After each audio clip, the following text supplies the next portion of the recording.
Murrells Inlet is just south of Myrtle Beach and a beautiful, quiet, quaint little fishing village. A lot of restaurants, a lot of tourism, and but they've kept the ambiance of the old South here for years and years.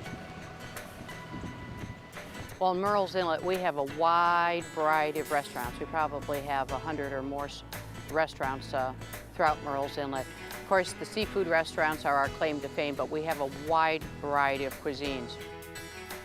We've been here about 35 years. We're a family business, family owned, and we cater to families. But we make everything from scratch. You know, we make all of our pies, like grasshopper pie, peppermint pie, all from scratch here. Cheesecake we even make from scratch. And I would say that's really the basis of what our business has been able to be here for 35 years. Well, I guess a little reason maybe we're a little different than the rest is the fact that I am a native of Murrells Inlet. I was born and raised here and growing up in the restaurant business, and I still enjoy it because it's very challenging because there's a lot more competition than there used to be. And it's satisfying because I have a lot of people that eat with me that I remember as a kid. Either they are still eating with me or their children or some of them's grandchildren. And I think the difference in maybe us and a lot of restaurants is we don't have any chefs. All of our kitchen staff are cooks. The restaurant's been here going on 7 years. Fried seafood that the rest of the inlet has that everybody looks for when they come down here. But we have a lot of seafood specialties and different seafood dishes for the more eclectic palate, wants something a little bit different. We have beautiful stained glass fish hanging in the foyer, so it's very unique in its appearance.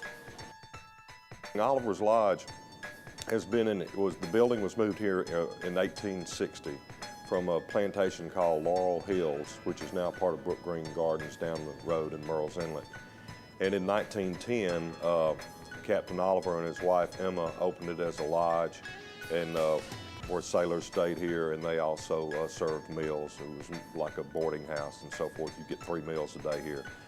One good thing about this in Murrells Inlet and Oliver's Lodge is all the fresh seafood that is very, very close by. And we have get it from the commercial fishermen and different places, and it's very, very fresh. A lot of times when you eat fish here, it was caught that day or the day before. We have guests that come here that have been eating here for 50 years. A couple here the other night had their 50th wedding anniversary here. Mickey Splain was married here.